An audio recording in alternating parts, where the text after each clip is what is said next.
Alright, so this video is to be positive about boxers. And I really need to spend more time, like I said, going through a number of different boxers in this era.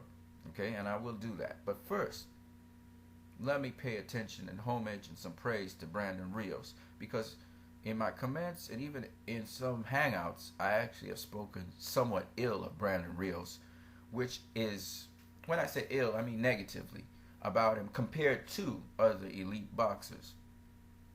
But there are a number of things that Brandon Rios does, which is why he is in the position he is in. And so let's get into it. Brandon Rios, 36 fights, 33 wins, 2 losses, 1 draw, 24 knockouts. This brother can punch. He has a 67% knockout ratio, and he is a big, big dude. Okay, 5'8", 68-inch reach. The dude is a solid welterweight. That's why they call him Bam Bam. And we're going to look at Bam Bam Rios. Now, first of all, when we look at his amateur pedigree, Brandon Rios was one step away from getting into the Olympic qualifiers. And the guy that stood in his way was Mickey Bay. That's the dude that beat him. Okay? This dude was a terror in the amateurs. And when he began his pro career at lightweight, he was just mowing down everybody. I mean, he was just knocking everybody down. Because one thing about Bam Bam Rios you guys need to understand is he's a huge, huge welterweight. Okay? He comes in like a 159. I think he probably walks around at 160 something. Okay? Maybe even 170. So this is a big welterweight. Okay? The second thing about Brandon Rios that I need to mention is not just his power and his toughness in light of Julio Cesar Chavez and all the other great lightweights of their time, Mexican fighters. But Brandon Rios is a really good, very effective inside fighter. Now, I can't go into all the details about Brandon Rios except to say how he proceeds to get on the inside is anything short of brilliant. Okay? This brother uses the jab how you're supposed to use the jab, to slide in. But he can also hook off that jab from the outside. He can also land lead rights from the outside and get on the inside of a fighter, and that's where he does his work. And it's clean work. He don't maul and all of that. He really lines up and he lands uppercuts, hooks, short chopping hooks to the body and to the head. Okay? He knows how to tie you up and how to work you on the inside. Brandon Rios is one of the best of this era's inside fighters. Okay? He's not your typical Mexican fighter in the sense that while he does keep the high guard and so on, like Leo Santa Cruz, like Margarito on the day, he actually comes in a lot faster than Margarito. He's a lot more athletic than people understand. And he has deceptively quick foot speed. Not as fast as Marcos Maidana. Marcos Maidana has a different stance and everything. And also, he has a pretty good defense. And he rolls punches pretty well.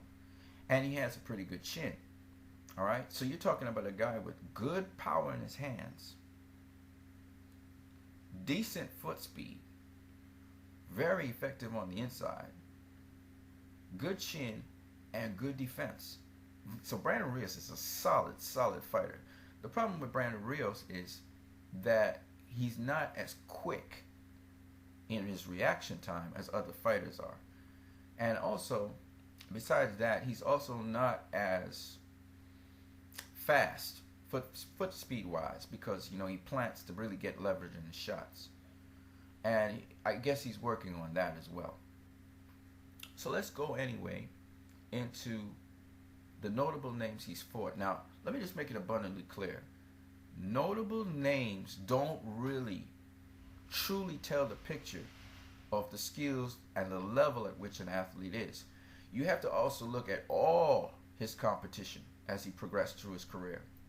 Let me give you an example of what I mean. No one remembers Doug Jones, who fought Muhammad Ali. But that fight, there are 2 things you need to remember. Muhammad Ali had predicted he was going to knock out Doug Jones in the 4th round. And instead, Doug Jones gave him a run for his money all the way up to the 10th round. It was a 10-round bout. Not only did Ali not get his prediction right, but he had all he could handle against Doug Jones, who had a style very similar to the great Joe Frazier, and was tagging Ali all night with the leaping left hooks. In fact, he almost knocked down Ali in the first round. You guys need to go check that out. Doug Jones is his name. So it doesn't always mean that you have to have premier names, because it's all about styles. It's all about how good a fighter is. And there are guys with certain styles who have perfected their style that are at such a level that they actually give you the test before you reach the pinnacle of what you want, to be a world champion, etc. All right? Another example for you guys to go check out is Sugar Ray Leonard versus Floyd Mayweather Sr. That was a test for him. All right? Another example that we need to look at is Floyd Mayweather Jr. versus Emmanuel Burton. Okay? And Emmanuel Burton's record was crap. But the man was known as the drunken master. He had the skill of rolling and riding punches like a martial artist. And you guys need to go watch that. And when he was younger, Emmanuel Burton was the Matrix. You guys got to go watch that guy. All right? His career wasn't managed properly, and he wasn't promoted properly, so things were as it were. He was a journeyman. You know, people become journeymen for different reasons. But the man had skills, and Floyd Mayweather Jr. acknowledged his skills. So I'm saying it doesn't really, like I'll keep on explaining to people, even though I go through BoxRec here, you need to watch all a fighter's fights to really get a good perspective on how good they were. And you need to mention also boxers. Now, the people who actually have a shout out to Mike Tyson. Mike Tyson showed me, when I was going through his channel, I saw the whole fight of Doug Jones versus Muhammad Ali. Okay? It was on YouTube. I saw Emmanuel Burton for who he really was, and I learned that he was the drunken master, and that's what Flo was talking about. He had certain skill sets. All right? And if they didn't stop that fight against Emmanuel Burton, we don't know what would have happened, because Floyd damaged both his hands fighting against Emmanuel Burton, and he came in healthy. Okay? So think about that, folks. Now, what I'm saying, therefore, is a fight, that's why I tell you guys you need to go watch fights. A fight is not based on a boxer's record.